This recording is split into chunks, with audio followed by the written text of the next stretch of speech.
Good evening. This time we're going to start the Raytown Board of Aldermen meeting. This is January 6, 2015. We're going to call this regular session number 42. We'll start the opening session here in a minute. I will be calling for an amendment to the agenda in just a little bit, but right now we'll start the opening session. We'll begin with our friend Pat Jackson, who'll deliver the invocation and Pledge of Allegiance for us tonight.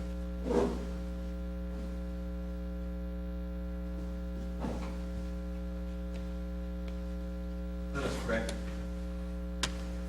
Almighty God, as we gather for this first meeting of the Board of Aldermen for 2015, we pause to give thanks for all the blessings that you bestowed upon our community in this past year.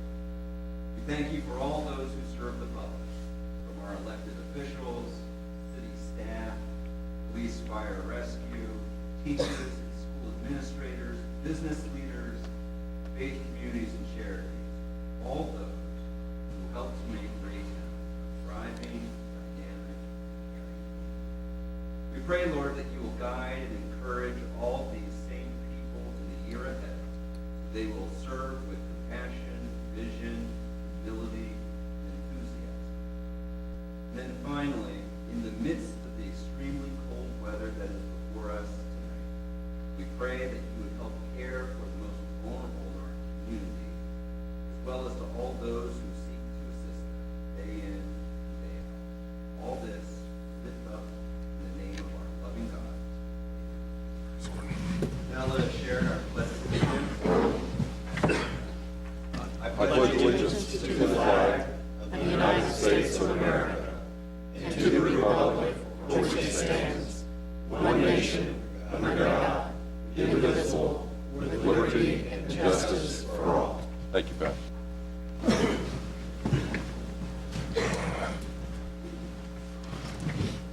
Ask the clerk to call the roll, please. Alderman Lightfoot. Here. Alderman Emerson. Here. Alderman Nelson. Here. Alderman Kramer. Here. Alderman Vaughn.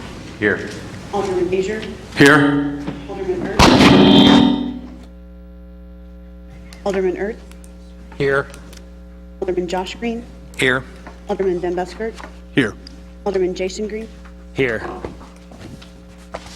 We have a quorum, and at this time I'm going to ask Pat Jackson to rejoin me at the podium, please.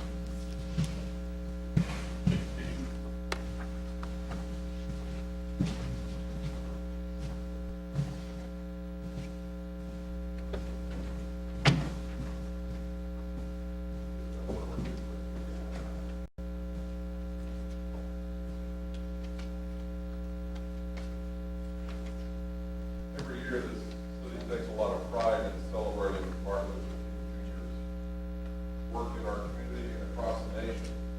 We're very proud of what both the Interfaith Alliance do, as well as the HRC, and a number of groups come together within our community to celebrate this birthday.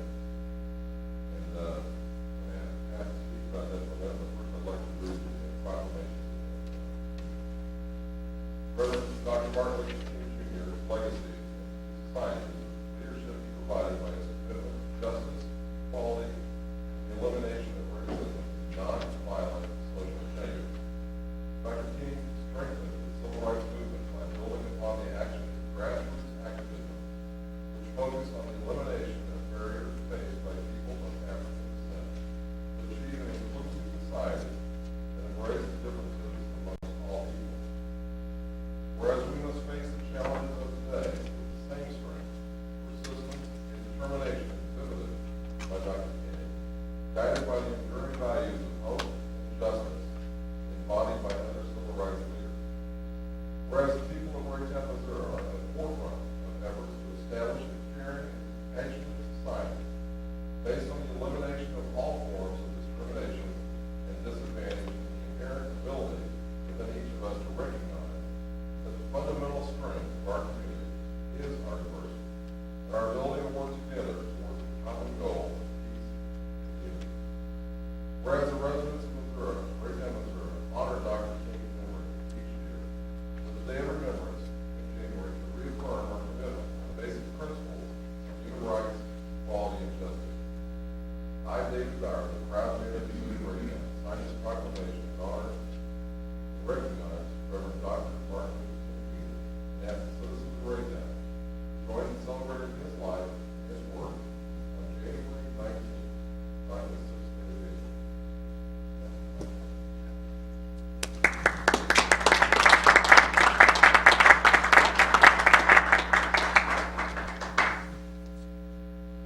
p.m.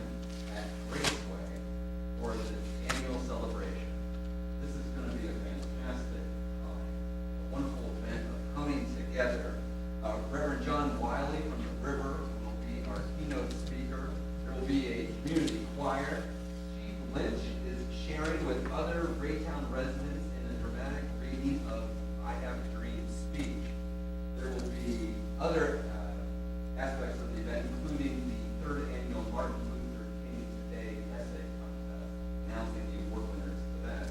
And Queen Mother McFarland, who is usually here and would be here except for traveling, will be there to sing at the opening of the event and at the closing. This is an opportunity for us to celebrate Dr. King's legacy, to come together as a community, to help those that are most in need in Raytown and surrounding areas. So we are so grateful for the mayor's participation of this event each and every year. We look forward to his remarks at the event. We look forward to sharing this time with the citizens. That's right.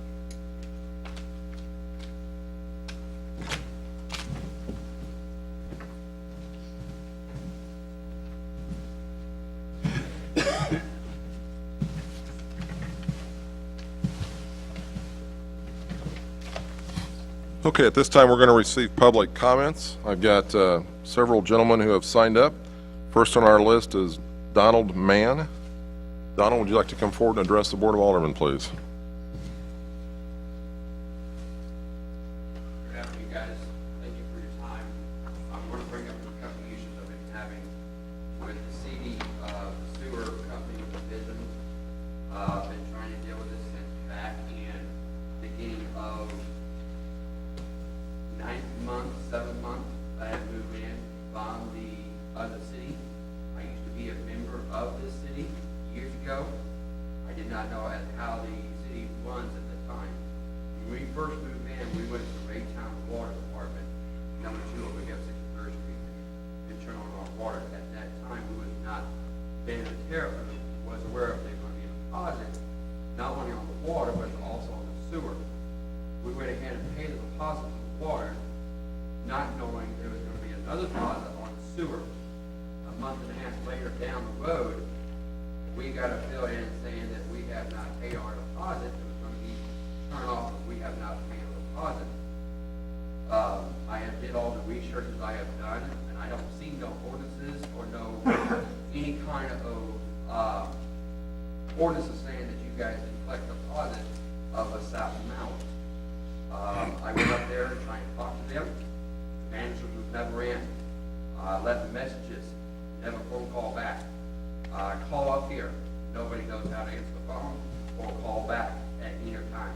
This problem gets ongoing to the point that now I had dated material on the 17th stating that if I don't pay my deposit, they're going to go over here to Raytown Water and tell Raytown Water to shut off my water, which I don't think is right. That's not it. That's not right for doing that. Which I've been trying to get the deposit waived. I have talked to one person a while back. Her name is Lynn from the water from the sewer. I have sent in 2 referral payments, which she has asked me to send in by fax of the current address I'm living at now and the previous address. She said that should work. She come back on the 23rd saying that was not good enough, that I need 24 months. At no time when she sent that, I asked me to send in this information. At no time she asked me to say 24 months. She just said that 12 months history. She didn't say prior, she didn't say the present. She said 12 months. And I faxed that over and I met that 12 months. And she come back saying that was not good enough. At that time I asked her again. I asked Lynn, that this is the person that I was talking to, yet have the supervisor give me a call. I waited all day long. I waited. Finally, I come back here today, or a couple of days ago, and talking to the supervisor. She stated that she's trying to call me on the 23rd. I asked her what number. She tried to call me on my cell phone. No records. When I told her there was no call back, she started arguing with me about I need to pay the deposit. If I don't pay, they're going to shut me off. I think that is wrong. I don't know why you guys need a $100 deposit on a small amount sewer bill that I had been paying on time every single including the water company that have been paying on time. My average bill is anywhere from maybe the highest $25 on 3 people living there. Why would you guys need $100? I don't know. I can't answer that. I've been trying to work with city people. I have called a couple of aldermen who work on this situation, trying to get this taken care of. Nothing got done, no result. To this date, I got a call back saying that the city clerk or city engineering is supposed to call me back for the department. By the end of the day, got nothing, no call. So again, I still have this letter over my head saying if I don't have this problem taken care of, they're going to tell off my water, which I also checked with the public commission, city commission, what they are regulating the city, regulating what they charge and so on. It is illegal for them to do that. It's improper when you have somebody living there and you guys don't communicate, or your department, excuse me, I'm not saying you guys, Aldermen and mayor. I'm talking about that department. One, don't answer the phone, don't know how to email back, and 2, don't know how to communicate with your residents of the Raytown. I am asking you guys, I will drop this information if you need it, whoever I need to talk to, and give you this information. I'm asking you guys to address into this problem, look into this problem. If there's a problem there of communication, please fix it. I used to live in this city. The city is very strong. I come back.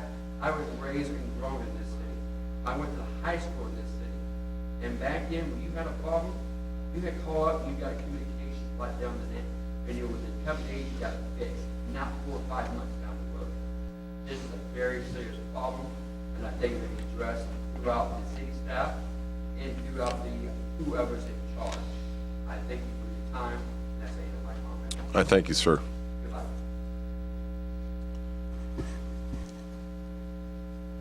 Next up is Steve Gunther.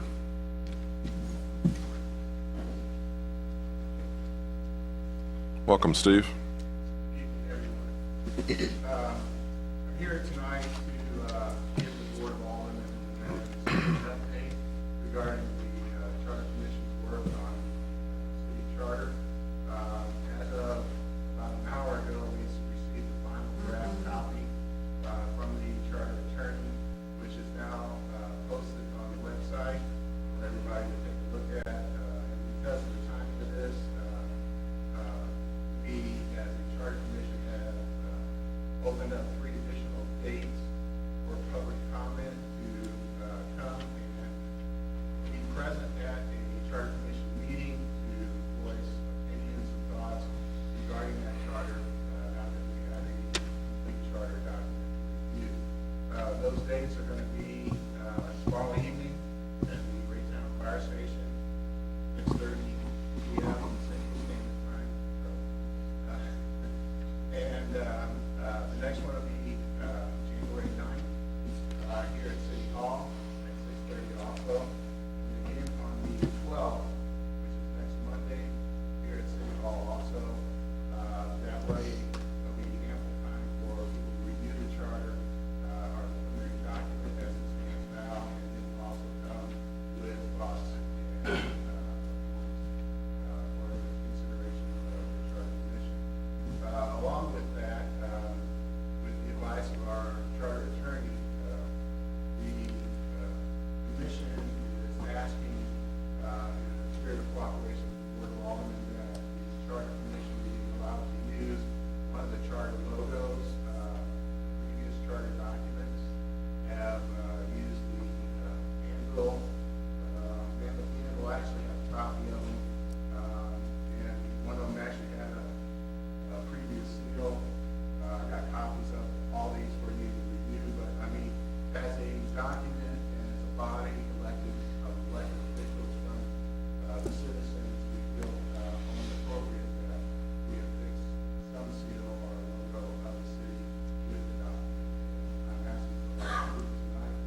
Our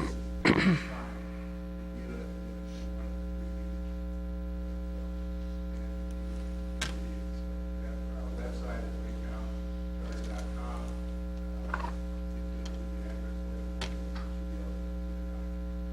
So I'm asking for approval.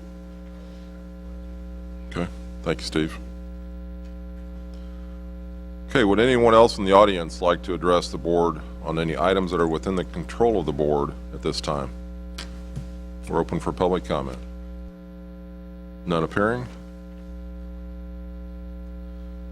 Okay, communication from the mayor.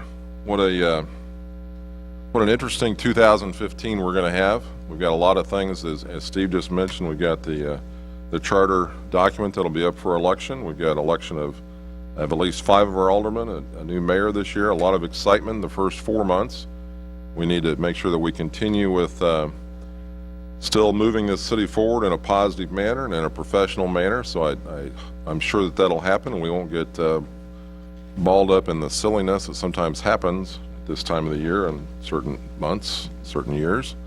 So I look forward to continuing to move this city forward, and I ask that we have the support from all of the citizens, all of those who are running for office, all those who wish to sit on the dais here in some form or another, to be sure to be respectful to one another, and we will continue to keep the city running in the meantime until the election happens, and from then on as well. So with that, I look very much forward to the year 2015, and at this time I'll turn the floor over to our city administrator for communication. Good evening, Mayor Bauer, Board of Aldermen. Few items tonight. Number one, I'll talk about the weather. It's going to be pretty cold the upcoming few days. National Weather Service has issued a wind chill advisory from 3 a.m. on Wednesday until 9 a.m. on Thursday. Temperatures should be reaching 0 to 5 below late tonight, and Wednesday night winds should be 10 to 20 miles per hour, with the gust up to 30 miles per hour, with the strongest winds Wednesday morning and again on Thursday morning. All this will lead to a wind chill from 15 to 25 below zero. It's going to be a bone-chilling, dangerous wind chill conditions, and I want everybody to be safe and careful. This is the first meeting, and the next meeting will be on January 20th, which is the last day of filing for municipal election. 5 p.m. is the deadline. But as of today, 5 o'clock, we have the following list of candidates. I'll read it for you, and then again I will read it on January 20th with the final people who are signing for the municipal election. All these terms are expiring April 2019. Mayor Pat Ertz and Mike McDonough. City Clerk Kathy Schutte. Alderman Ward 1 Joe Kramer and Karen Black. Alderman Ward 2 Jim Ager, Chris Rathbone, Steve Gunther. Alderman Ward 3 Lisa Emerson, Mark Moore. Alderman Ward 4 Mary Jane Van Busker and Steve Myers. Alderman Ward 5 Barry Park and Eric T-Man. And with that being the first meeting of January 2015, I wish everybody happy. Thank you, Mahesh. We'll go to committee reports. I'll start on my right. Mr. Green, anything to report? Nothing to report this time. Mr. Kramer? Nothing to report. Mr. Jason Green? It's echoing, nothing to report. Mr. Asia? Yeah, excuse me, Mr. Mayor. I know, got a lot of volume there. I would just would like to mention that 150 years ago today, the United States Congress opened up debate for the first time on the proposed Amendment 13 of the United States Constitution, which was the abolition of slavery. This is 2015, which will be the sesquicentennial of the end of the Civil War. So there'll be a lot of discussion throughout this year. It's a big year in a lot of ways historically. Even as we look back at the mural on the wall, Raytown was part of that. So I just wanted to share that tonight with the people here at City Hall. Thank you. Ms. Melson, committee reports, please. No report at this time. Ms. Emerson? Thank you, Mayor. I just want to reiterate that the Martin Luther King celebration will be Sunday, the 18th, at 3 p.m., and Graceway is over at 55th and Blue Ridge cutoff.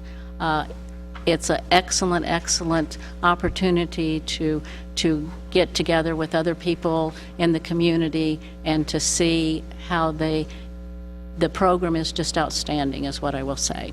Also, on the weather, it's going to be very, very cold. And so they have said that perhaps if you have pipes under your sinks, to open your doors there and let the water run a little so that they won't freeze, because the cost of repairing something that's broken is outrageous. So that's all I have. Thank you. Mr. Ertz? Nothing to report tonight, thank you. Mr. Van Buskirk? Nothing in regards to the Sales Tax Oversight Committee, but since this is our first meeting of the new year, just want to wish everyone a Happy New Year. Mr. Mock? Yeah, I also would like to wish everyone a Happy New Year also. And for the last meeting I was able to run as Mayor Pro Tem, I wish to express my thanks to you all as fellow aldermen. And plus, please use your green buttons tonight. Thank you. I hope not to remind you of that later on as well, sir. We're still in the learning process here. Mr. Lightfoot, anything to add, sir? There is no legislative committee report tonight, but I will give the reminder the 45th Annual Legislative Conference is going to be happening at Jeff City, February 10th and 11th. It's a good opportunity to learn about pending issues that are going on in the upcoming session. So, very good. Thank you, sir. All right, at this time, and before we start the legislative session, I'm going to remind the board here that we are working off of a proposed amended change that you should all have been notified about, and it should be in front of you. Are there any other, and we need to approve that amendment. So I'd like a motion to approve that amendment. And I also understand, and I'm going to refer to Mr. Green on perhaps another motion he'd like to make to modify the agenda. You want to take both those on, sir? Thank you, Mr. Mayor. I'd just like to add a discussion item per the request of the Charter Commission regarding the use of the Man and Anvil logo, a Raytown logo, to have on the cover of the charter. It's been used on previous charters, so if I'll leave that up for conversation. So you're making motion to accept the amended agenda as well as this other one, or can we, let's... Yeah, that sounds great. Yeah. All right. Mr. Ertz? Will we put that at the end of the meeting? Yes. That would be my preference, yes. I would second that. All right, so we've got a motion to second, and there are really two things here. I'm seconding that we, the amended agenda. Boy, that's... As well as the motion made by Mr. Green to have a discussion item regarding the use of the anvil, which Mr. Green is not our current logo, as you know, so Right. I'm not sure why you're wanting to do that, but that's another story. Okay, so we've got a motion and a second. Mr. Van Buskirk, we're in discussion, sir. Point of order, should there be separate motions on those items? We could certainly do that. Would the motion maker like to split those out? I would like to seeking treat for them guidance. separately. If we wish to do it separately, we can do it separately. That's fine. I would prefer to do them separately, in hindsight. Sure. So let's work on your motion first, that of adding Okay. the use of discussion. the logo, the discussion. So we've got a motion and a second. You're okay with that modification, Mr. Ertz?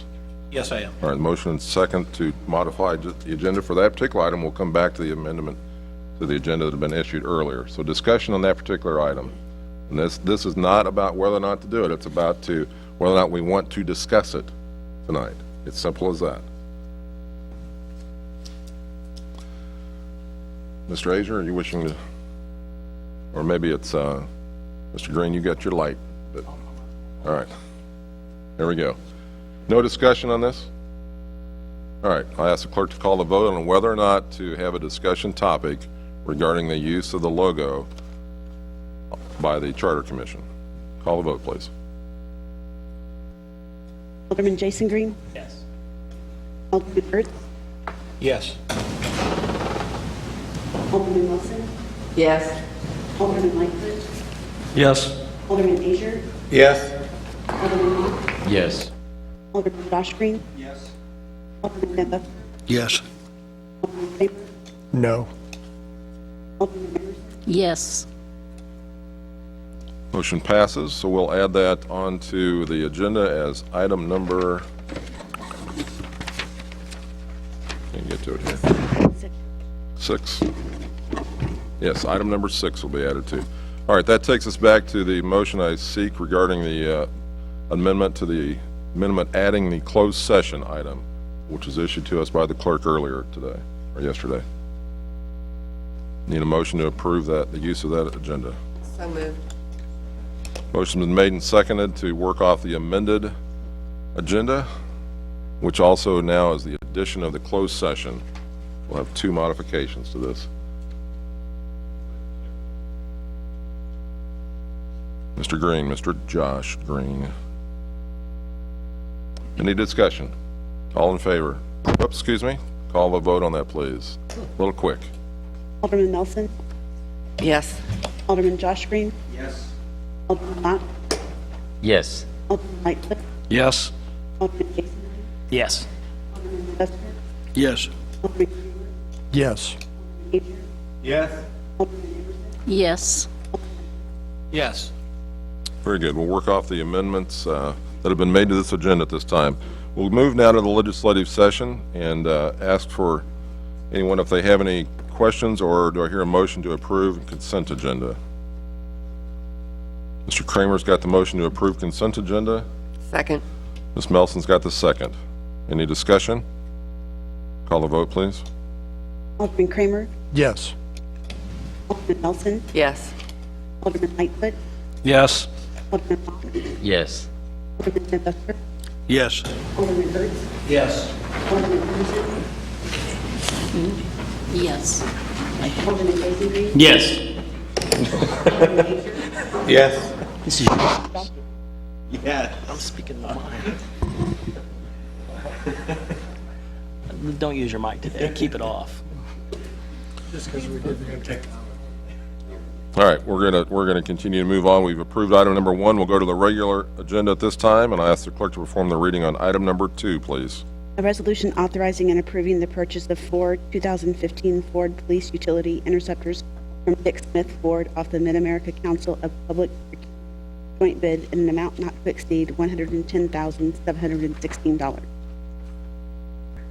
Chief, I see you've brought Captain Michelle Rogers with you. Do you wish that she make the presentation, or would you like to address it, sir? I will. Okay. Whereas the board to authorize purchase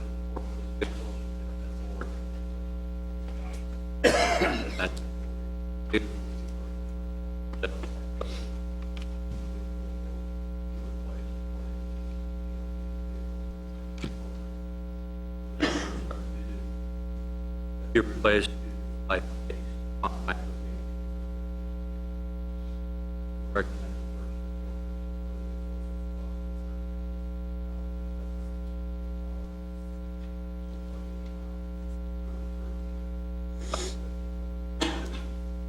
Dick Smith Board participated in America Council of Public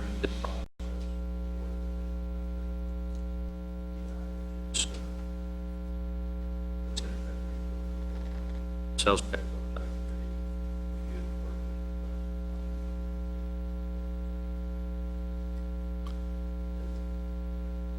Questions of the chief or of Captain Rogers, Mr. Van Buskirk? Thank you, Mr. Mayor. Well, first, I'm glad that this purchase is going to be made locally through a local dealership at Dick Smith Ford. Appreciate the fact we're going to be able to do that. And just want to point out the fact that this purchase is made available by the use of our capital sales tax. And I'd like to go ahead and make a motion to approve the resolution. Second. Motion is made and seconded by Mr. Kramer. Discussion before we vote. Ms. Melson? I do have a question. On the listing here, it has the light packages and stuff like that, and that's usually something that we've gotten after the fact, as far as the police lights and different things like that. So that's not something that's going to be needed. This is a total package for the car? What we're asking tonight is for the approval of just Okay. The light package, there is a certain amount of like spotlight that they put on there, and then the brake lights are a little bit different. They're police package. Oh, But no, we will have to upfit the vehicle. We'll be asking for that money. Okay, so the bar at the top and different things like that? That's separate. And that's after the fact kind of thing? Okay, all right, thanks. Other questions of the chief or Ms. Rogers? Chief, one of the questions I continue to get from a lot of citizens when they see the cars parked at Walmart or at Hy-Vee, are our police cars being used by officers for part-time jobs they may be taking on? What's the policy or practice for that? I authorize the use of cars or to have in an off-duty capacity. They're subject to call, and on many occasions the officers come from Walmart.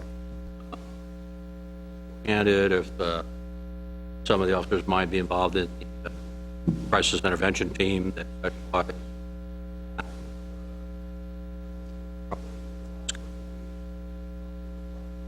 ready to go. They're equipped and ready to go to serve the citizens.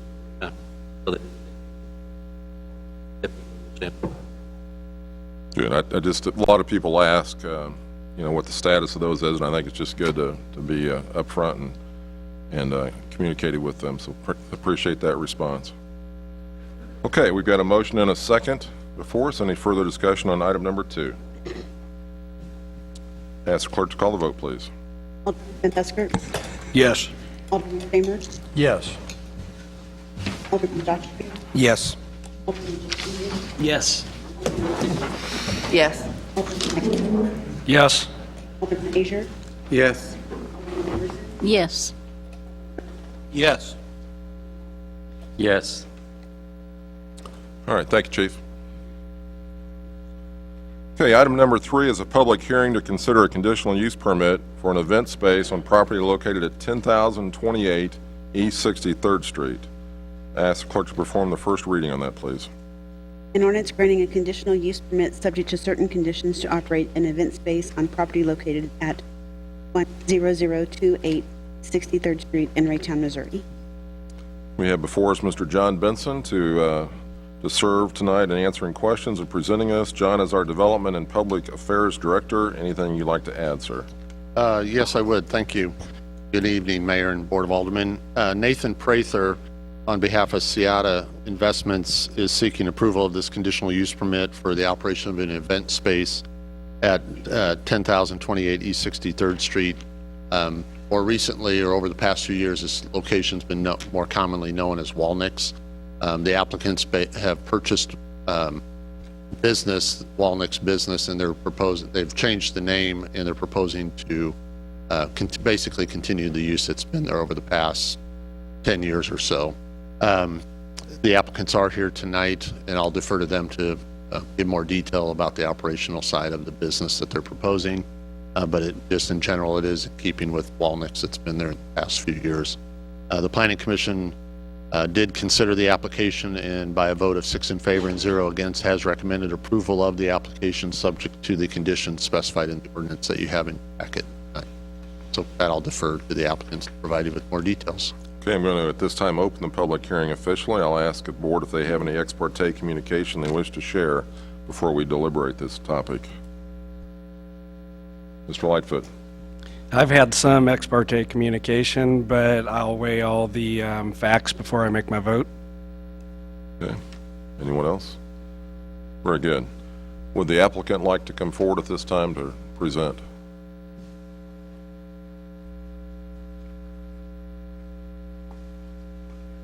We will need your name and address, please.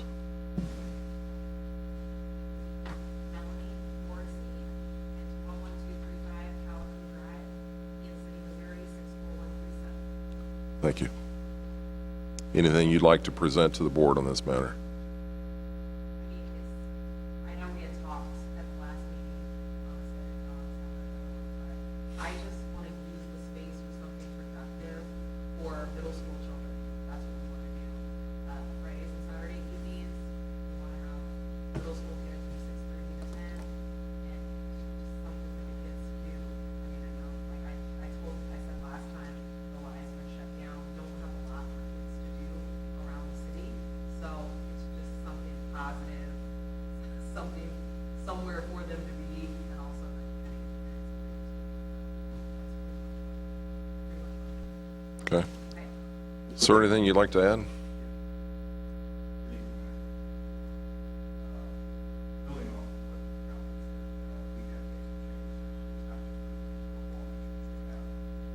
Fire code of 2012, how many agents represent for the fire code of 2012, we have changed the layout for less than 100 kids, or less than 100 people, so it's safe to be work for the city, getting that done. Fire department. We know we can, that is make it safer, and that it kids give them something to do. Let me get your name and address too, sir, please.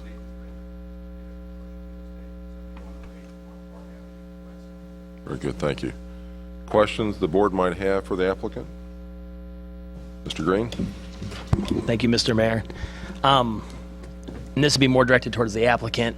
I happen to be a middle school teacher here in Raytown, and so anyway, I know a lot of the kids I've taught in the past really enjoyed the Walnut space when it was there, and I just wanted to kind of hear maybe your opinion on, you know, if there's ever like an issue that may emerge, like something, you know, how kids can be, you know, I'm sure.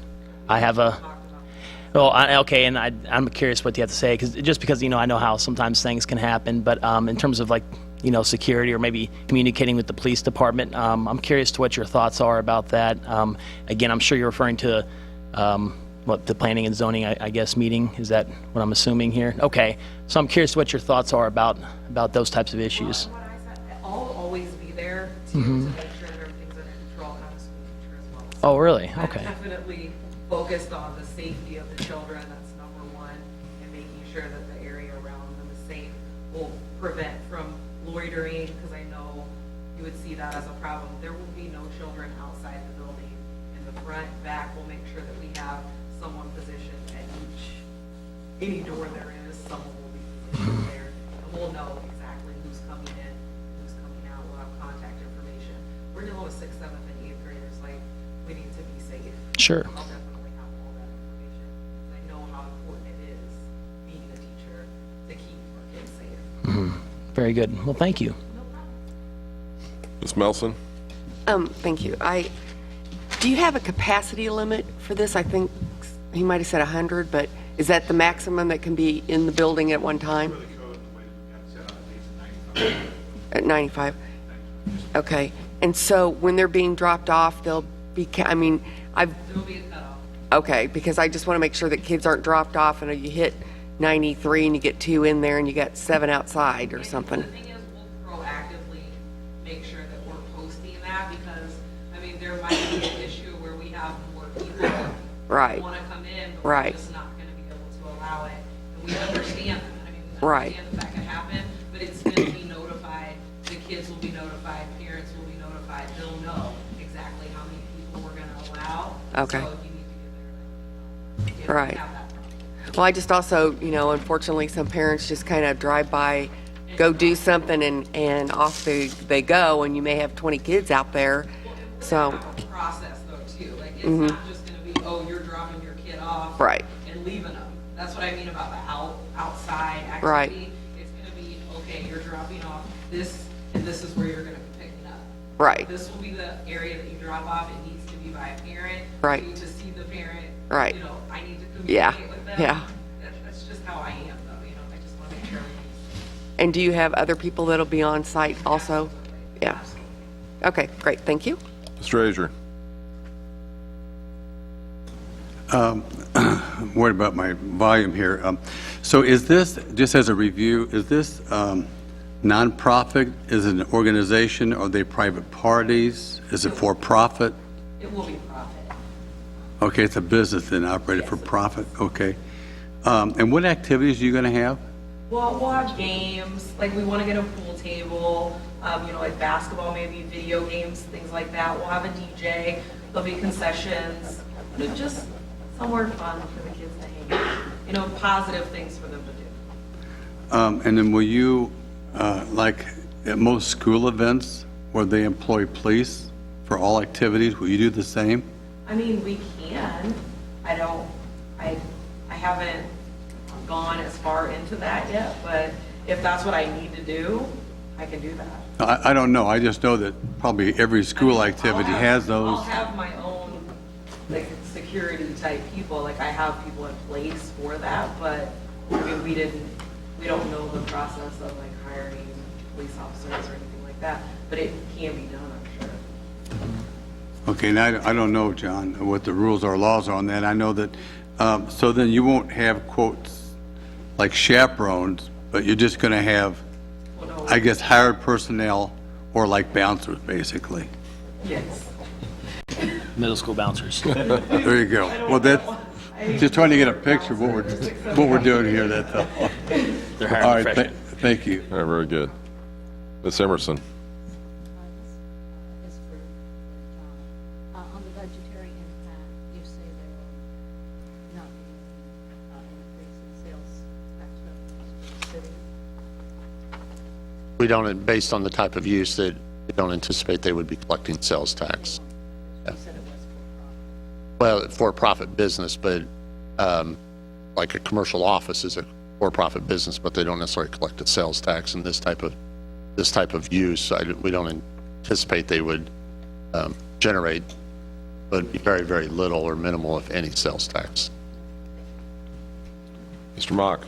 So you're saying it won't generate any sales. What about the concessions? Well, Yeah, that may, but again, it's a very minimal amount of sales tax that would be generated compared to a retail store or restaurant, something like that. Mr. Lightfoot? Hi again.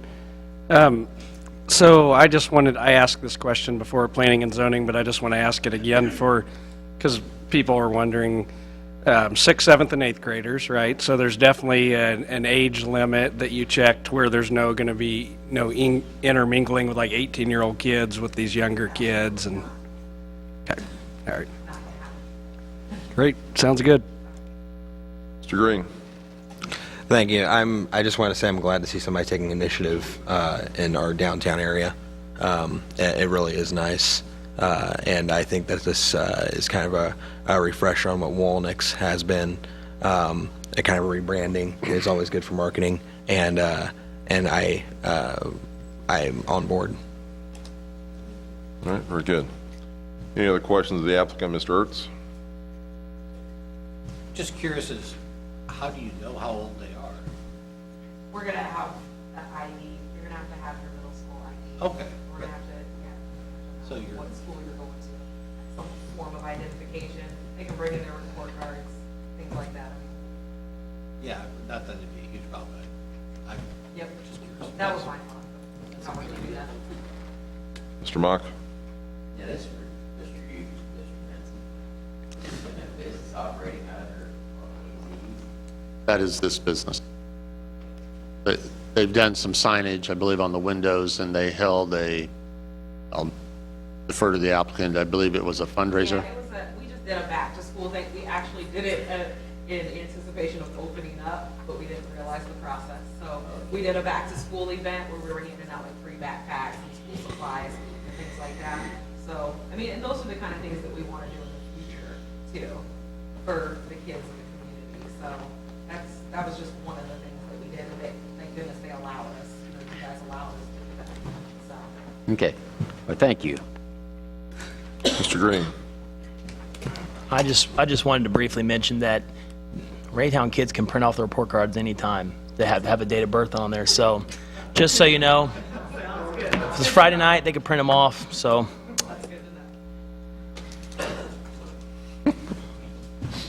Mr. Van Buskirk? Thank you, Mr. Mayor. I do have a couple questions for the applicant. So how many adults do you plan on having present at any given time when you're having activities? At least 6. At least how many? At least 6. Oh, okay. And I didn't catch earlier, what city did you say you lived in? I live in Kansas City, Missouri. Oh, okay, very good. I'm curious, what brought you to Raytown? Well, I was actually living in Connecticut, and I'm from here, though. I'm from Kansas City, and it was me and my fiance, we were just, it's his idea, and it's a wonderful idea, and I was like, okay, well, we just need to implement this.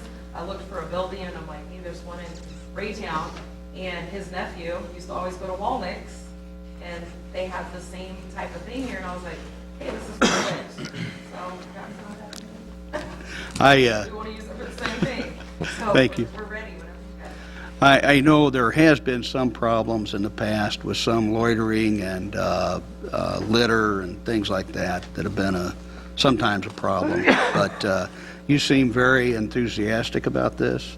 Sounds like you're going to be on top of the situation. And, I definitely will. There will be no issues. And all the kids will know that when they meet me. If all your staff are as bubbly and outgoing as you are, I'm sure you'll do fine. Thank you.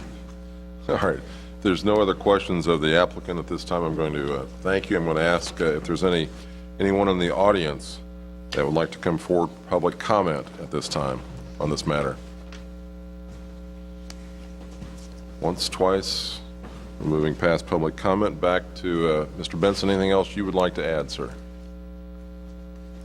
I have no further items to add other than referring you back to the conditions recommended by the Planning Commission as conditions of approval. If you have any further questions, I'd be happy to answer. Any questions of Mr. Benson, or might be proper order to this is the first reading tonight? We would we could possibly hear a motion, for example, to continue this to a date certain of January 20th, the next Board of Aldermen meeting. So moved. Mr. Kramer's got the motion for that. Second, Mr. Ertz. Close the public hearing at this time to move it on to the 20th, assuming the vote passes here. So any discussion on moving this to a date certain of January 20th? Call the vote on that, please. Alderman Kramer? Yes. Alderman Ertz? Yes. Alderman Azier? Yes. Alderman Mock? Yes. Alderman Jason? Yes. Alderman Emerson? Yes. Alderman Lightfoot? Yes. Alderman Josh Green? Yes. Alderman Dustin? Yes. Yes. All right, thank you. We will see you on January 20th. Thank you. All right, item number 4 is a public. Mr. Azier? You had asked, we had questions to Mr. Benson, and I turned my light on, and then you closed it. I just would like to ask Mr. Benson a question about this. It won't be on the record, but go ahead, sir. That's okay. I just want the question answered.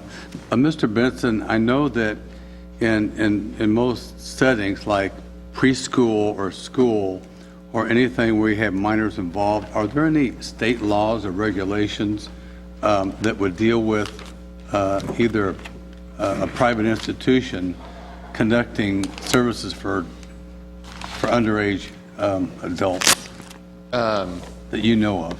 There are for like child care centers, daycares, nursery schools, things, businesses like that. They are regulated by the state when there's more, or for daycares where there's more than, it's either more than 4 or more than 5 children being cared for. In this type of business, I don't believe it's regulated by the state, but I can check into that prior to, or bring back information for your January 20th. I would appreciate that, because I suspect there could be, and just because we don't know it doesn't mean there aren't. So sure. If you could do that for the next meeting, I would really appreciate that. I'd be happy to. Thank you. All right. Ready to move on to item number 4, which is a public hearing to consider a conditional use permit to operate a financial institution on property located at 9480 Highway 350. Mr. Benson, anything you'd like to add on that, sir? after, of course, the clerk performs the first reading on that. Close. An ordinance granting a conditional use permit subject to certain conditions to operate a financial institution on property located at 9480 Highway 350 in Raytown, Missouri. Mr. Benson, anything you'd like to add, sir? Yes, thank you. Springleaf Financial Services of Indiana, which is currently located in Center 63 Shopping Center here in Raytown, is proposing to relocate to the address that city clerk just identified. They would occupy 1,400 square feet of a portion of the former Hallmark store in the Raytown Square Shopping Center. The applicants are here tonight representing Springleaf Financial, and I'll defer to them to provide you with further information. Also, before they speak, I'd like to point out in your packet they have requested or provided a letter requesting a suspension of the rules so that the second reading of the ordinance may occur at this meeting as well. And they can provide more information as to the reason for that request. Okay, and before we do that, I'm going to open the public hearing on this at this time and ask if the board has any ex parte communication on this subject they'd like to share. Mr. Mock. Yes, Mr. Mayor, I have had ex parte communication with the applicants, and it would not affect my decision on any decision tonight. Anyone else? All right, very good. This time I'm going to ask the applicant if they'd like to come forward and make any presentation to the board, please. We'll need a name and address, please.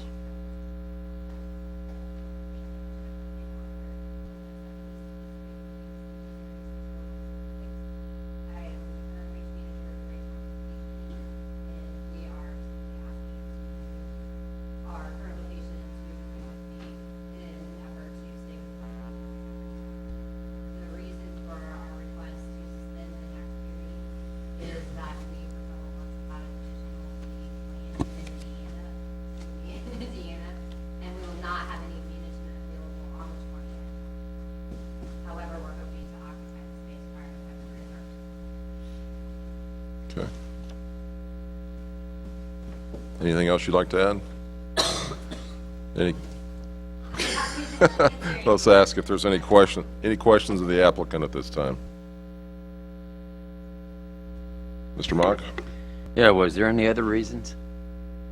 Any other reasons for? About where you're moving out of where you're at today? The original reason for the move is that Center 63 was going to be constructed. So we were asked to vacate the premises by the current landlord. At that time, we went to Raytown Square, made lease agreements with them. The plans for Center 63 then changed, and we had already obligated ourselves to the lease at Raytown Square, as well as made some tremendous efforts within our organization to make that possible. Okay. Thank you, Jennifer. Yeah. Other questions of the applicant? All right, thank you. I'm going to ask for public comment now. So, would anyone in the audience like to address the Board of Aldermen on this particular item at this time? If so, please come forward. All right, very good. Thank you. Anything else you'd like to add at this time? Either one? Thank you. Mr. Benson, anything you'd like to add, sir? Yes, the Planning Commission has considered this application, and by a vote of 6 in favor and 0 against has recommended approval of the application subject to the 2 conditions that are specified in the ordinance that you have in packet. I'd be happy to answer any questions if there are any. Questions, Mr. Benson? Perhaps is there a motion regarding suspension of the rules? Mr. Green? Mr. Green? Mr. Green's got the motion to approve, seconded by Mr. Mock. Any discussion regarding suspension of the rules in this matter? Not appearing, I ask the clerk to call the vote on that particular motion. Alderman Josh Green? Yes. Alderman Mock? Yes. Alderman Van Buskirk? Yes. Alderman Lightfoot? Yes. Alderman Jason Green? Alderman Melson? Yes. Alderman Azier? Yes. Alderman Kramer? Yes. Alderman Ertz? Yes. Alderman Emerson? Stepped away. All right, very good. The motion to suspend the rules has been passed. I'll ask the clerk to read this for the second time, please.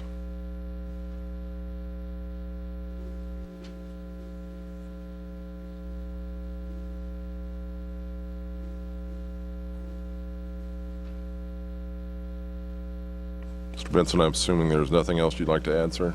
Nothing further. All right, any questions of the Mr. Benson or of the applicant? Do I still need to have a second public hearing on the second reading, Mr. Willerth? We've closed the public hearing yet. No. Well, that was the first reading, so we moved to the second reading now, so Ask, we're still good. Okay. closed it. Discussion. Okay. Any additional public comments from anyone now that the second reading has occurred? None appearing. Okay. Move to discussion of the board. I'll close the public hearing and move to that discussion at this time. Mr. Mock. I'd just like to thank the applicant for staying in Raytown. So that's it. Thanks. Other questions or comments? Mr. Green? Mr. Josh Green? Mr. Josh Green is proposing approval of the... Motion to approve. Motion to approve. Okay, thank you. Waiting on a second. Second.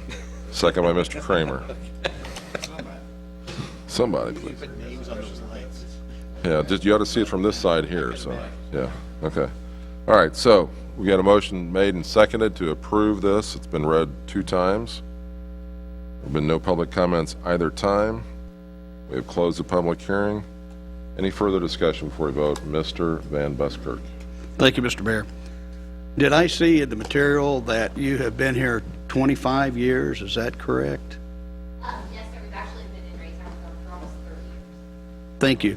I guess we actually closed the public hearing, but Yeah, we did. I could have asked Mr. Benson that, I suppose. It's okay, because we couldn't hear her anyway because she wasn't at the podium. Mr. Benson, is that information correct?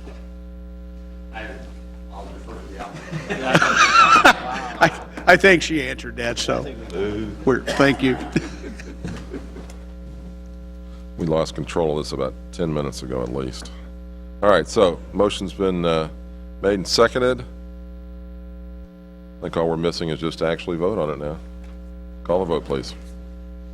Alderman Josh Green? Yes. Alderman Kramer? Yes. Alderman Yes. Alderman Nelson? Yes. Alderman Burke? Yes. Alderman Smith? Yes. Yes. Alderman Yes. Yes. Thank you as well for choosing to stay in Raytown. We look forward to it being another 30 years. Thank you. All right, we'll move on to item number 5. Ask the clerk to perform the first reading on item number 5, please. Amendment adding Article 7, Chapter 10, Code of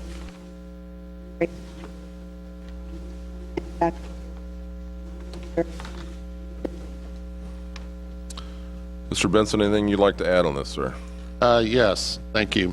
At the request of the Board of Aldermen at previous meetings, the city attorney, the prosecuting attorney, the Chief Lynch, myself, and Scott Peterson in my department have done research in relation to smoke and tobacco shops and the regulation of drug paraphernalia and tobacco paraphernalia.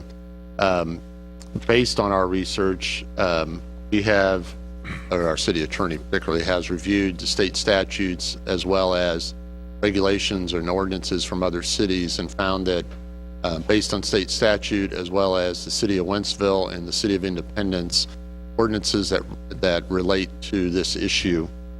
Based on our research, we have developed the amendment that's before you tonight.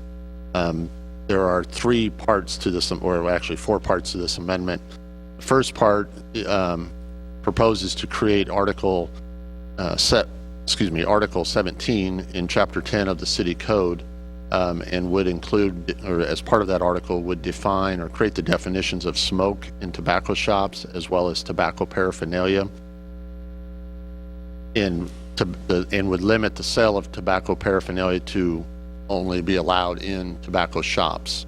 Tobacco shops, as part of its definition that's in your ordinance, would define a business that comprises 70% or more of their revenue from the sale of tobacco or tobacco-related products. So that tobacco-related products and drug paraphernalia are one and the same as defined, well, I should say they're one and the same. They are defined by the seller as to what they are.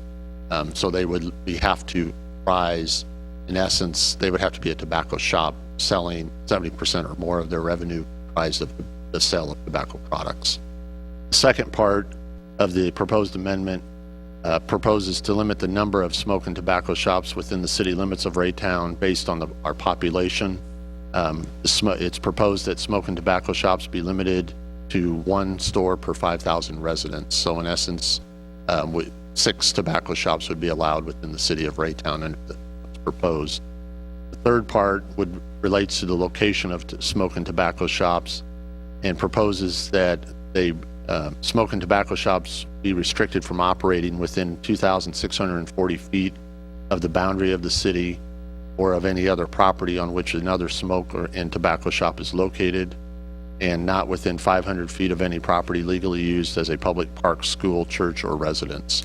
Those distances are based on other distance regulations we've recently adopted within the past year for other types of uses.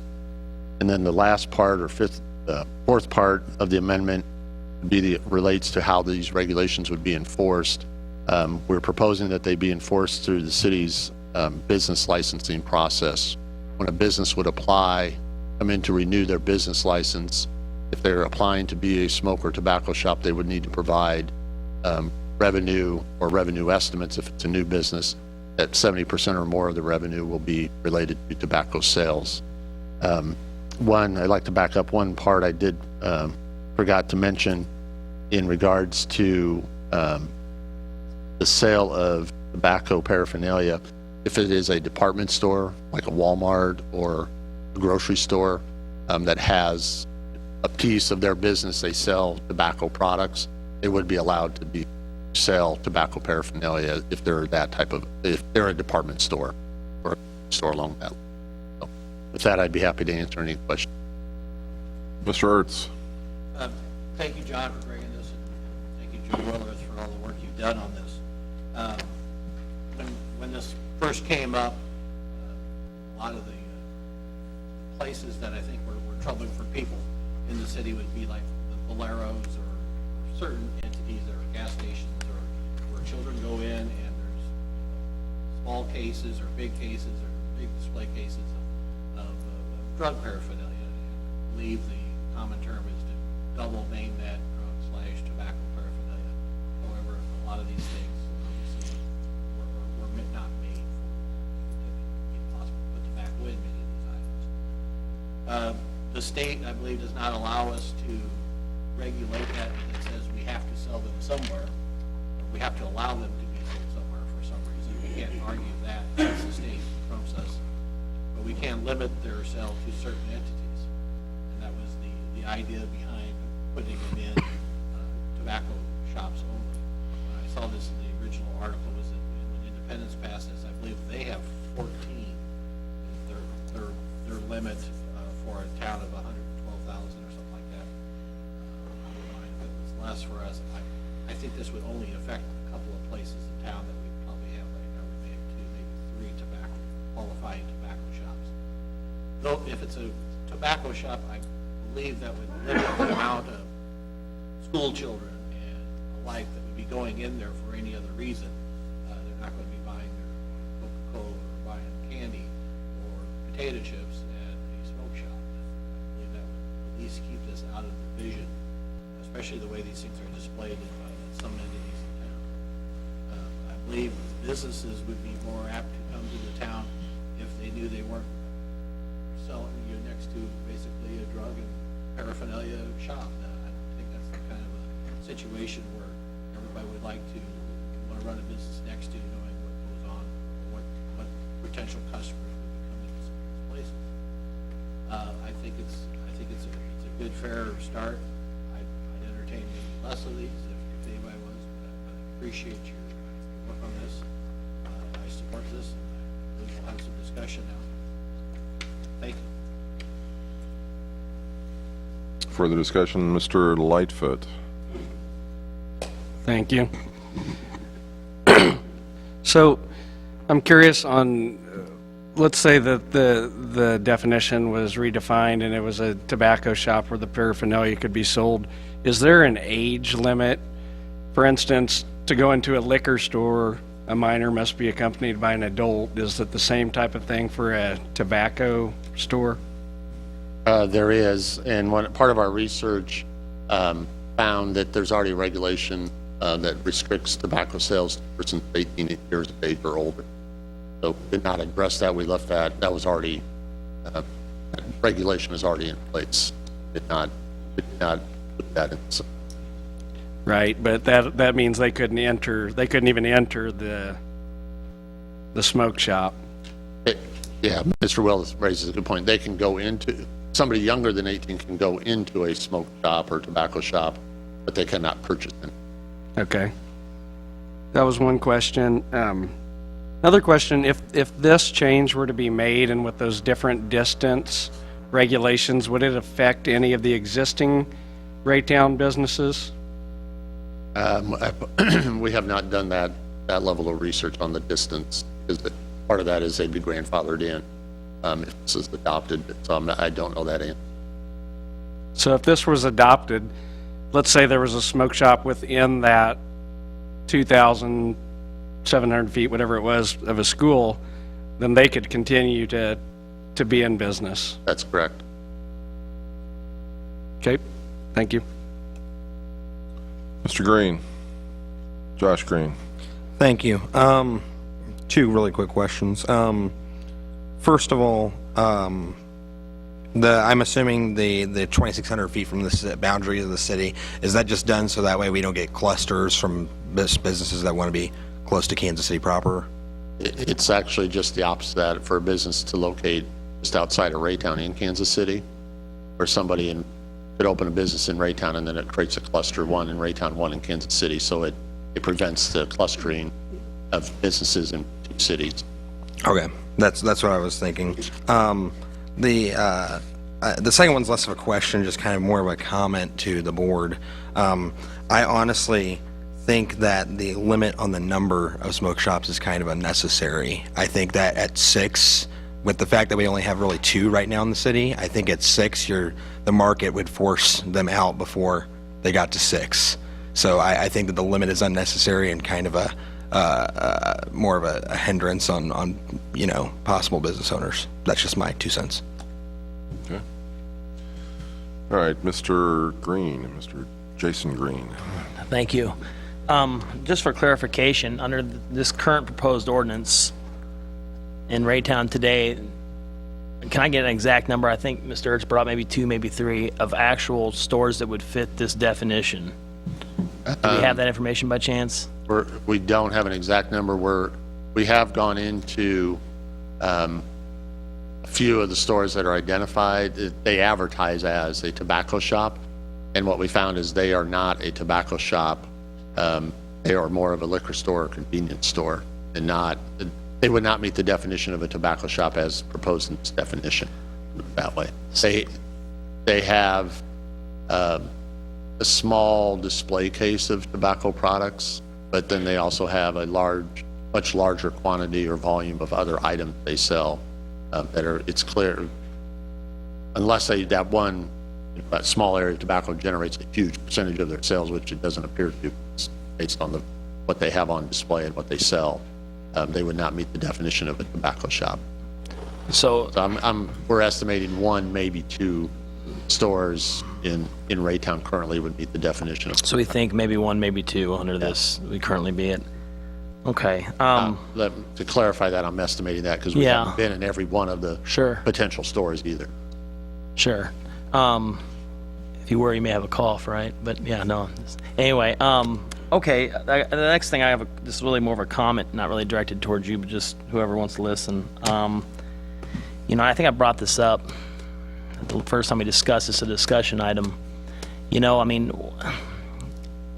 If our goal here is to try to minimize the look of these types of stores. I mean, what's to stop them, again, I said, it's from operating 100 feet within Kansas City. I mean, there's certain geographical limitations to our size.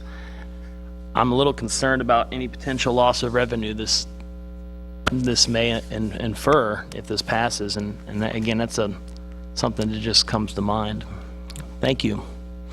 Back to Mr. Van Buskirk, please. Thank you, Mr. Mayor. This is something I have been an advocate of for a long, long time. I remember discussing this with you, Mr. Mayor, before I came on this board, and we had discussions about it and my views. I think we're probably not going far enough with this, but I know we have limitations related to state statutes and the law. I would like to be able to go further.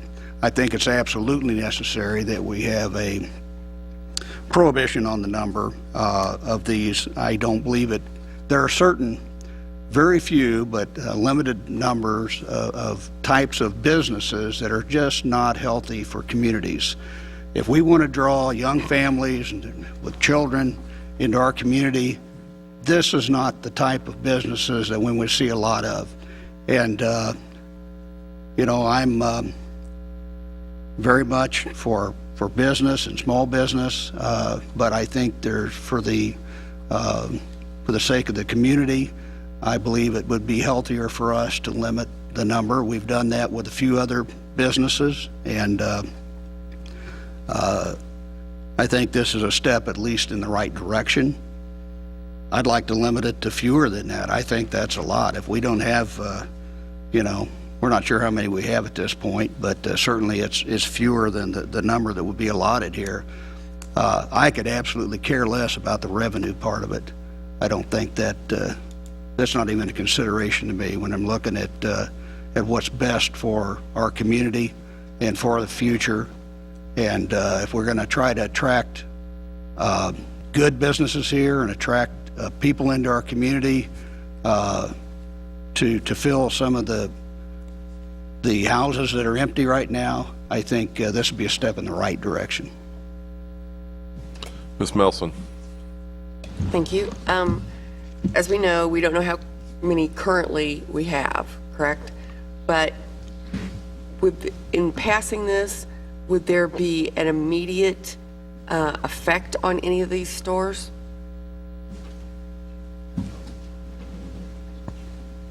We don't believe so. We don't have an accurate census for you. Tried to have our staff try to come up with something, and we did some limited sampling. We don't have an accurate census. I'd make two other points. One was we'll be a lot smarter when there's business license. Stop this, because we will get data, sales data from make the applicants get their license, tell us the amount of tobacco, liquor sales, et cetera. Third point I'm going to make is this is pretty cutting edge. We're following Wentzville and Independence, who aggressively moved earlier this year in this area to create such limitations. Independence did it by zoning, Wentzville by this method. And so we don't have case law or lots of precedent to tell you this will uphold, but what we say is a rational basis if this regulation is important about. Alderman Green raises valid questions about is the regulation appropriate in the first place. That's not what we took the assumed gang given this regulation at it. So no, but right now they have it right to be a conform non-conforming use. If they discontinue their use or coming from a new use, they're absolutely applicable. Right. Standard. I would say this at their business license, information and application, we get it, then we would be able to come to you much more accurately after that renewal application, tell you how many of there are, and what limitation means. And so that's basically what we're waiting on then, is the renewal of the business licenses. Well, if you put it in, I don't want to take a position. If there was interest in doing this would be like the safest, legal, pragmatic approach to try to do this. It's difficult to try to regulate it, let's be honest. Yes, that's where we're looking at getting staff with that quite a ways. This made more distance. Since need to regulate it business-wise with their own receipts and information. Right. Trying to do it by zoning, like we did kind of with tattoo parlors and pawn shops and others, when we get some limitations of numbers and distances where you zoning side. Like, Because when they come in for a business license, it has to be defined what they are. Correct? And so at that point, you would know and be able to get that information, and then they would have to comply with this ordinance. That's correct. There will be some enforcement ongoing, just from if tobacco paraphernalia that could be used for drug paraphernalia is visible or seen in a, let's say, a convenience store or a different store that's clearly not a tobacco store or doesn't appear to be. Yeah, we're going to have to follow up with that business owner and have some conversations with them before they renew their license in that regard. Okay. And so that will occur in a reactive manner as we come across those things. We know that. As Mr. Miller said, we looked at it from a zoning, regulating it through a conditional use permit process. The reason we didn't bring that as an amendment is the sale of tobacco products is not a use, it's a sale of a product. Conditional use permits deal with the use of the business as a whole, and getting in a conditional use permit, starting to, oh, you're this type of use, but you're selling that product, it's, for a zoning process, gets really, it would muddy the waters. And it's that's how we ended up regulating it through the business, or why we ended up proposing to regulate it through the business licensing process. Okay, thank you. Okay, Mr. Kramer, and then back to Mr. Ertz. And maybe in the process of my reading this, I missed it, but because we got the latest trend with the vapor shops, is that going to be in, I would assume that would be included in this? Yes, vapor shops are intended to be part of cement. Okay, thank you. Mr. Ertz. Thank you. A couple of things, just as I see it by here, and correct me if I'm wrong, Mr. Willers, but it's going to be up to the business to prove that I'm doing 70% of my sales from tobacco. So therefore, I get to sell crack pipes or whatever, meth pipes or all these things. It's not up to us to go out and do it the other way. And I can imagine the proud person to come in here and start saying things like that. I'm not worried about the loss of revenue from the sale of crack and meth pipes either. I think that's something the city can live without. The only thing this is doing, it's not going to stop the corner discount smoke and liquor stores, because I would highly imagine their percentages are much higher than they're not hitting 70% tobacco sales. I know cigarettes are way more expensive than back when I smoked, but still that's a very large number. At least I'd be surprised.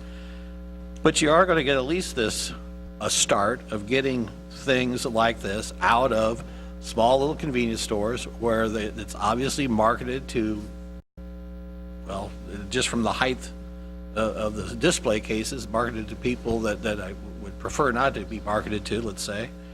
But I don't see that as being a problem of us regulating it. I think the day will come where, as he says, there's more and more things that we've seen come up. We now have e-cigarettes. There's always things going out. There was some kind of synthetic marijuana that one time was legal to sell, and that seemed to go away. I think we need to have some regulations in place to limit where these things are. I think it should be less, not more. I can live with this number, but I think it's a good start. And if this passes, if we have problems, we can always amend it. And so I think as a starting point, I'm in favor of this. And while this is the first reading, I definitely will be supporting. Thank you.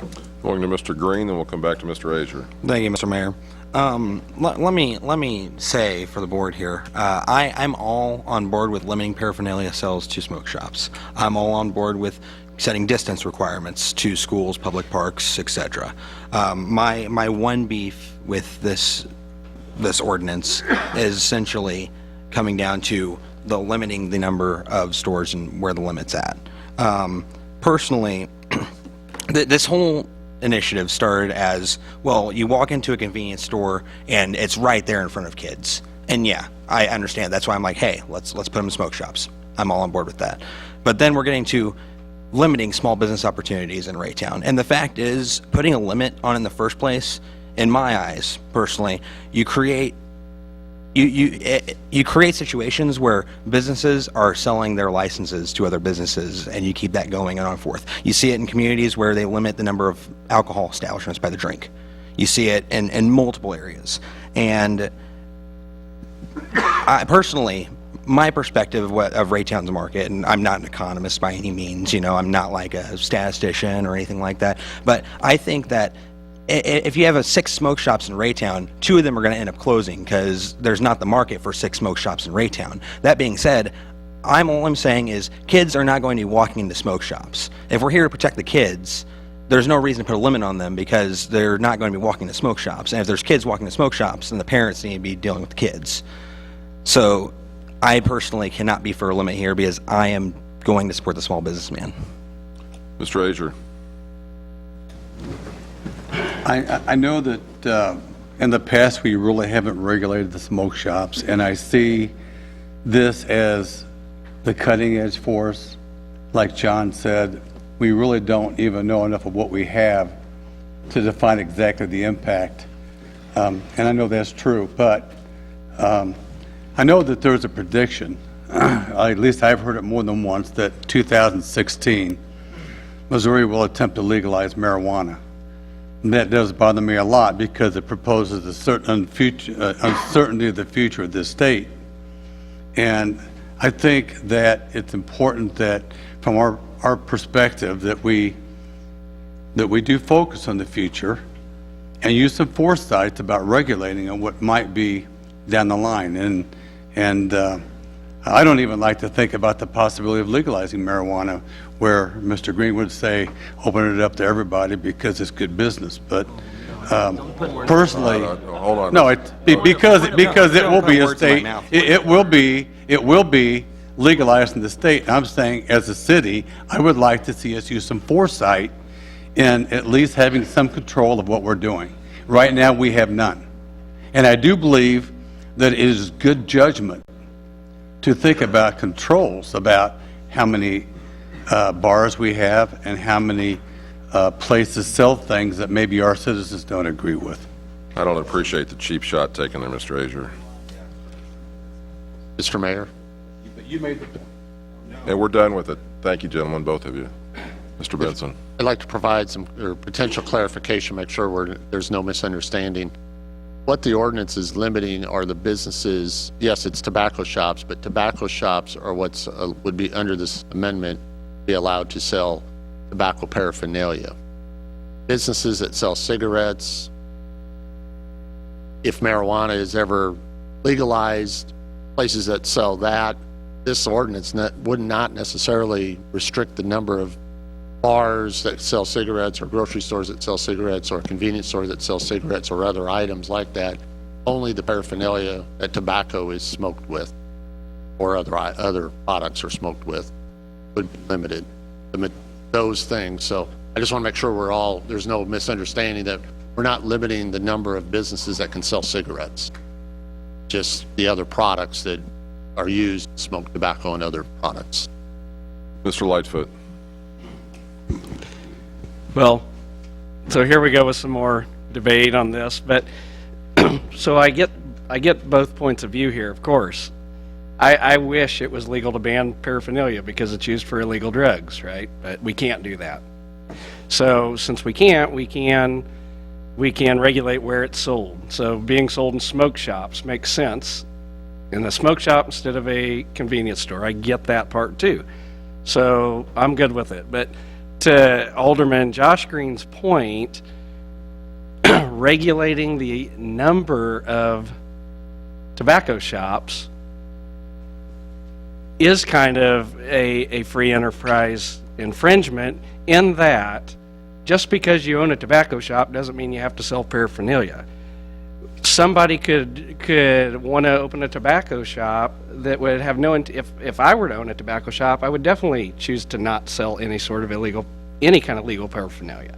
So I'm just saying, selling cigarettes, that type of business, whether we want them here or not, the market is going to dictate that there's not going to be 10 cigarette shops in town. It can't support it. So I just want to make the point, just because it may be a tobacco store doesn't necessarily mean that they would sell paraphernalia. And that's my point. So I agree with the paraphernalia being restricted to a tobacco shop completely. And I agree with the distance requirements and all that. So it's mine. All right, very good. A lot of very good conversation, Mr. Ertz. I'm going to accept 2 more questions, and we're moving on. So you got number 1 on that. Thank you. And giving this thought, Josh Green, Alderman Green, I do understand that, and I get the point of why are you limiting something that can never possibly be out there.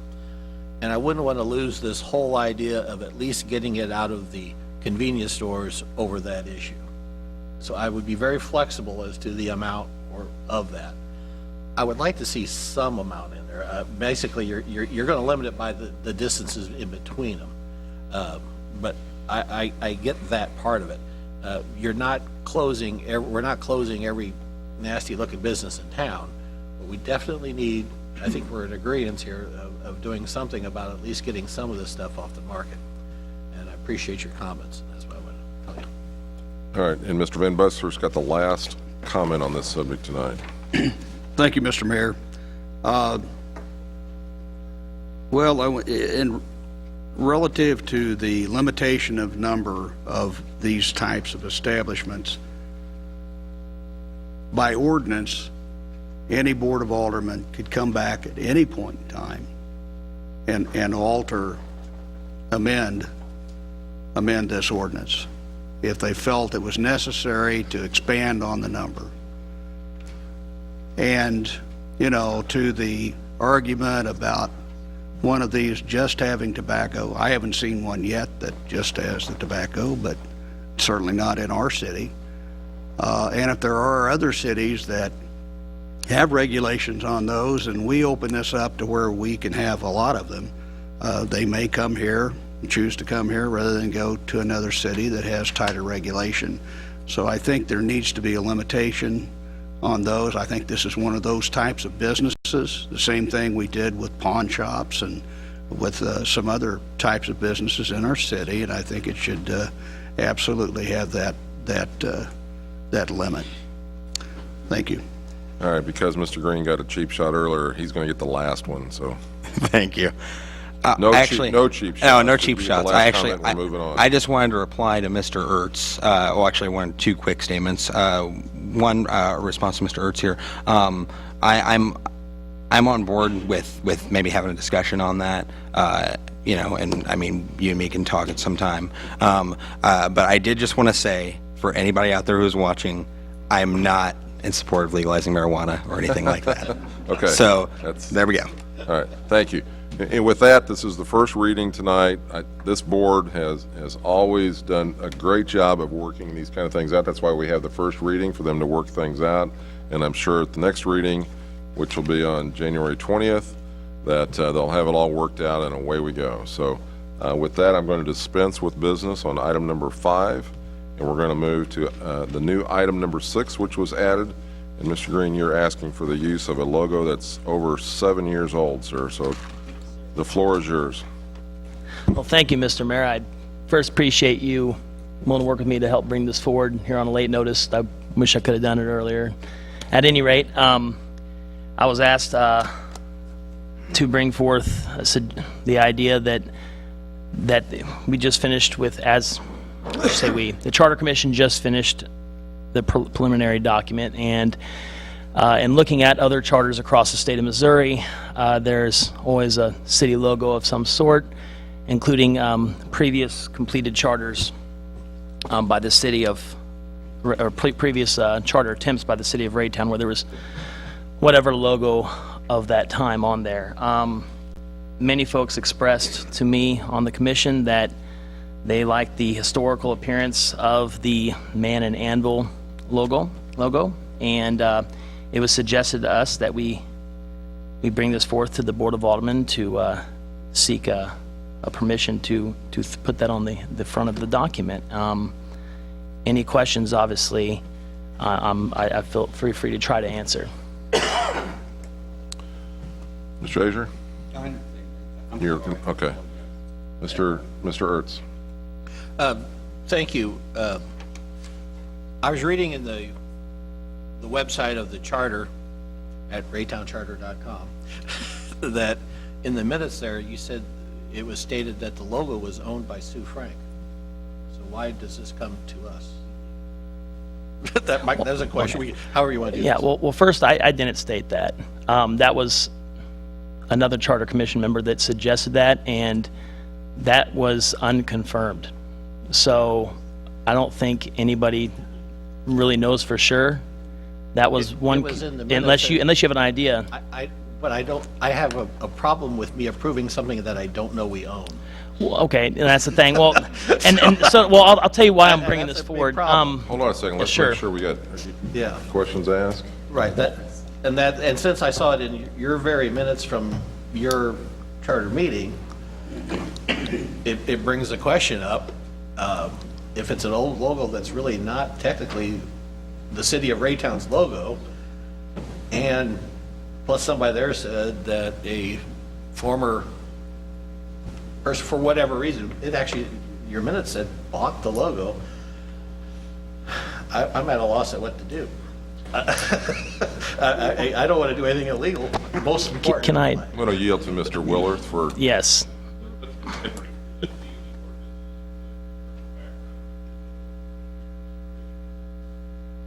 In 1974, blacksmith.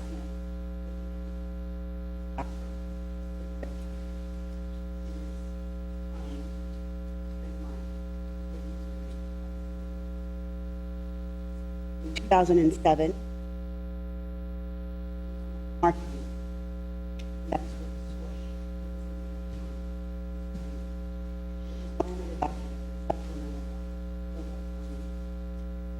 the original seal.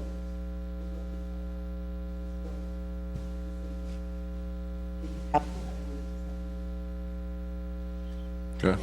Thank you for. All right. Thank you. Mr. Green. Thank you, and thank you, Ms. Henry, for the history lesson. I appreciate it. Again, to reiterate, I'm sorry, Joe. Thank you, Joe. We were advised, and Joe, you may want to speak to this a little bit. The original question became through the city clerk and the Charter Commission on, in terms in regards of how this process would work, and then the question was asked to the city attorney is what would be the course of action for us to do to pursue this logo being put on this document, on the front of the document, and our city attorney suggested that we bring this up through a motion through the Board of Aldermen. So that's why this is coming here. As regards to who owns the logo, I thank you for clarifying that. Again, that was just a suggestion that an individual brought up that was never confirmed at that commission, obviously. So that's the reason for us bringing this here, because this was our own, the city of Raytown's attorney's advice. All right, let's stay with the general use of the logo as requested topic. Mr. Van Buskirk. Thank you, Mr. Mayor. I believe it would be inappropriate to use any official city logo that might imply initiation or endorsement by our city. In the past, when the charter question came up, it was initiated by the city through the Board of Aldermen. That was a different situation. That didn't happen this time. That's not the case. It was not initiated here. It was done by petition that went to the state. We were required to put it on the ballot for that reason.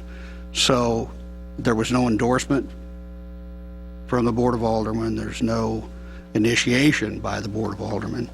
So I think it would be really misleading to use this, because I feel it's just going to be used as a marketing tool, and really that should not be marketed by the Charter Commission. They merely need to put the information out, what's in that charter, and to put the city logo on it would market it in such a way to imply that there is endorsement from the city, and I think that would be incorrect and inappropriate. So I would be opposed to allowing the use of it on this particular charter document. Mr. Josh Green. Thank you, Mr. Mayor. You know, I actually came into tonight's meeting thinking that having the city, you know, the city logo on there would be a conflict of interest. I really did. And my first thought on it was, you know, well, like Mr. Van Buskirk was saying, well, we didn't endorse this. That being said, I also was unaware that it had been on all previous charters. With that being said, I do have to say, I feel like that we can't pick and choose. You got to be consistent. This board did vote on whether to go through the charter process and have the election, and we did vote that through. And, you know, I'll tell you, I honestly, I don't know how I feel about this charter personally. And honestly, I haven't got to look at it as much as I've wanted to. But I really do think that if they've used it in the past, whether it was city initiated or petition initiated, if they used it in the past, we have to be consistent. You know, let's not pick and choose. Let's be consistent. I'm just being 100% honest here, guys. Mr. Light, I'm sorry, I'm going to go to Ms. Emerson next. The citizens of Raytown were the ones that wanted us to do a charter for the city and not be a fourth-class city any longer. I think it would be beneficial to have the logo on the document, because it is going, if it passes, it will be a city document. And I see no reason why we should not be allowed to use that. Mr. Lightfoot. So I'd like to comment. I agree with a lot of what Mr. Van Buskirk said. I feel like if it were to be used at this point, that it would be more of a kind of a marketing tool, and it would definitely imply to a lot of people that the city endorses the initiative, which definitely wasn't the case. I do realize that it was brought to us by petition of votes from citizens of Raytown, but that wasn't a large majority of the citizens, we have to all admit. In fact, it was a small percentage. That's just a point to make. Not saying one way or the other the way I feel on the charter itself. I just feel like if we were to use that emblem, to me it would look like the city endorsed it or initiated it or backed it, and I don't think that, I know that isn't the case. So whether it was used on previous charter documents, I wasn't on the board then, and I probably would have said the same thing. I wouldn't have voted for that then either. So I can't speak to what happened in the past because I wasn't here, but that's my opinion. I'm going to make a comment here real quick. I think that my understanding is the citizens, the last election, voted a number of commissioners in to bring forth a charter to be voted upon. They didn't vote on a charter acceptance. They voted on a charter to be reviewed and eventually approved by the citizens. I completely agree with Mr. Lightfoot and Mr. Van Buskirk that placing our logo on it, and it's still a mystery to me why we use the old logo, but placing our logo on it says that I feel like that we're endorsing it. And this just got finalized. If it's in fact finalized, it's not even finalized yet. So it's not finalized, but you're asking this board to approve placing the city's logo as if endorsing that document. And comment made earlier, I think the circumstances are different. I think that in the previous time it was brought, action was taken by the board itself.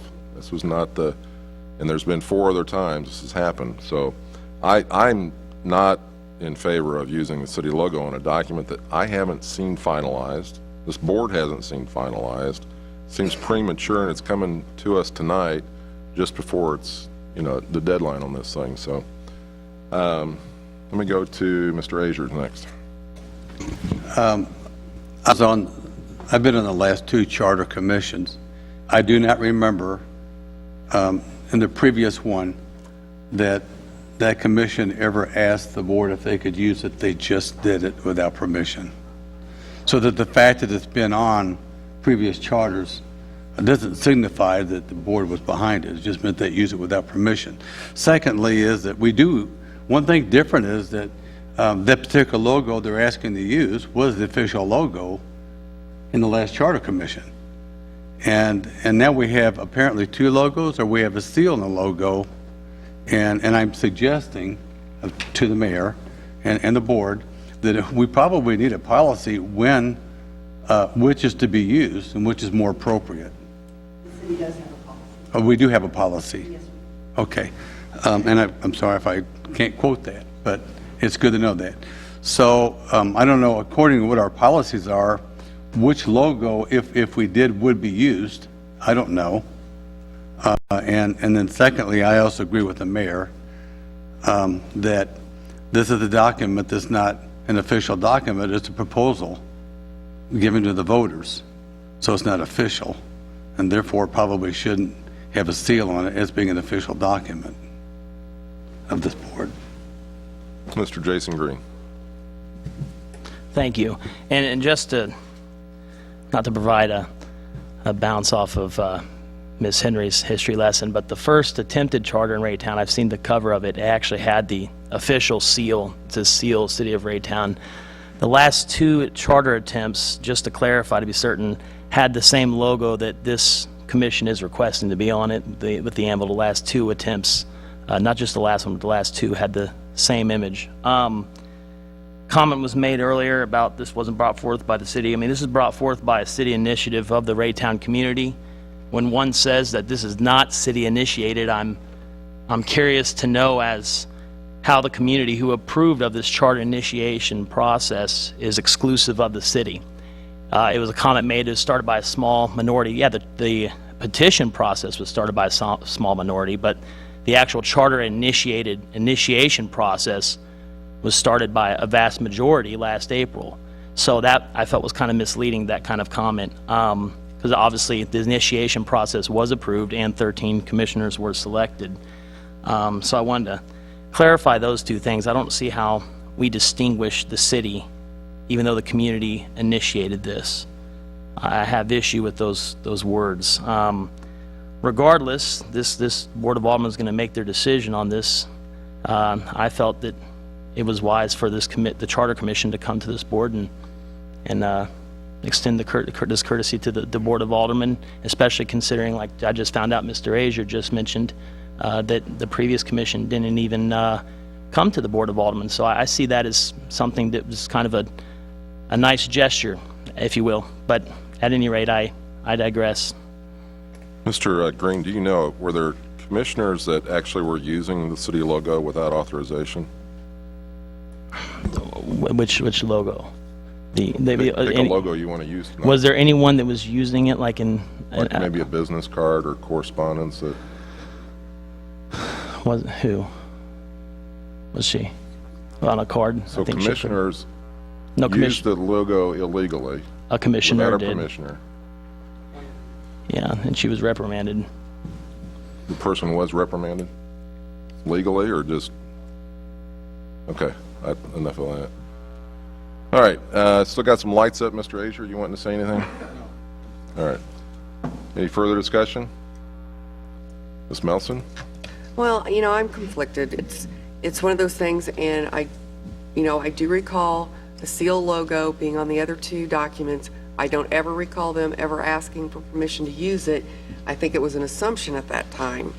But I do also agree that this, with that logo and how it's presented, it does look like that this board is supporting that document. It's, there is that kind of presumption factor. So, and it does feel like then this Board of Aldermen is endorsing that document that is coming forward from the Charter Commission. So, I'm torn. I mean, I understand why it's coming forward. I appreciate the fact that the Charter Commission is asking to use it, because in previous years, I don't recall that.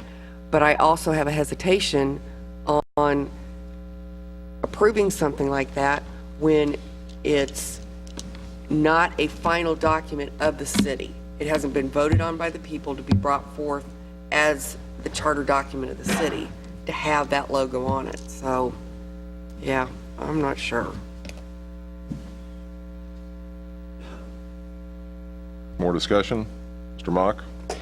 I have to agree with Ms. Melson on the final document itself. It is not a final document.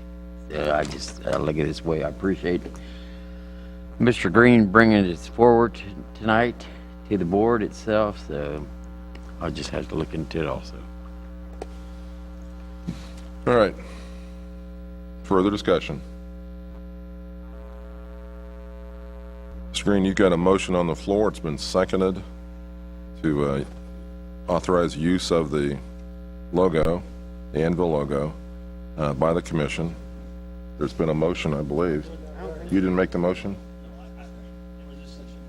Okay, excuse me. All right, excuse me. I'd like to make a motion, though. The floor is yours, sir. I'd like to make a motion that this logo be approved to be put on the front page of the charter document. Okay. And second by Ms. Emerson. Now we have a motion and a second. Is there any further discussion on this before we vote? Not appearing, ask the clerk to call the vote, please.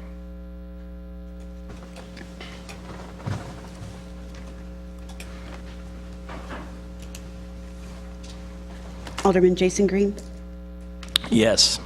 Alderman Emerson, Yes. Alderman Mock, No. Alderman Josh Green, Yes. Alderman Lightfoot, No. Alderman Melson, No. Alderman Van Buskirk, No. Alderman Kramer, No. Alderman Azier, No. Alderman Ernst, No. Motion fails.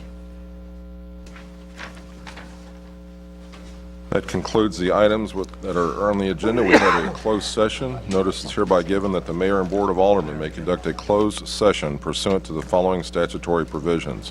Paragraph 610.021, subparagraph 3, hiring, firing, disciplining, or promoting of particular employees by a public governmental body when personnel information relating to the performance or merit of an individual employee is discussed or recorded, and/or paragraph 610.021, 21, subparagraph 13, individually identifiable personnel records, performance ratings, or records pertaining to employees or applicants for employment.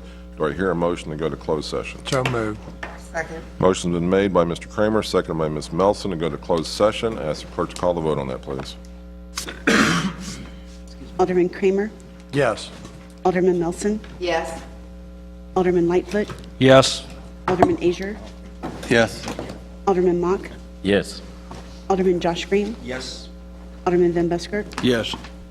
Alderman Ernst, Yes. Alderman Jason Green, Yes. Alderman Emerson, Yes. We are adjourned to closed session. Thank you. We need let's try to do